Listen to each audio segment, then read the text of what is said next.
2009 கொடி ராமகிருஷ்ணா அப்படின்ற இயக்குனரோட இயக்கத்துல வெளியான படம் தான் அருந்ததி. எஸ், இந்த படத்தோட பேர் சொன்ன உடனே நீங்க கண்டுபிடிச்சிருப்பீங்க, ஒரு வைப் நமக்குள்ள வந்திருக்கும். நம்ம அனுஷ்கா செட்டி இந்த படத்துல கலக்கியிருப்பாங்க அப்படின்னு சொல்லலாம். ரொம்ப கம்மியான பட்ஜெட் தான். 2009 அந்த காலகட்டங்கள்ல இந்த படத்தை எடுக்கும்போது ரொம்ப கம்மியான பட்ஜெட்ல எடுத்தாலும் ஆனா இதுக்கு கொடுத்த வெற்றி மிகப்பெரிய வெற்றி, வசூல் சாதனையா மிகப்பெரிய வரவேற்பு பெற்ற ஒரு படமா பார்க்கப்பட்டது. தெலுங்கு மட்டும் கிடையாது, டப்பிங் வெர்ஷன்ல தமிழ்ல ரிலீஸ் ஆச்சு. தமிழ்லயும் மிகப்பெரிய வரவேற்பு, நல்ல கலெக்ஷன்.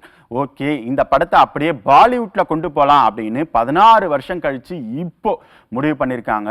இந்த பாலிவுட் வெர்ஷன்ல யார் டைரக்ட் பண்ண போறா? நம்ம மோகன் ராஜா தான் டைரக்ட் பண்ண போறதா சொல்றாங்க.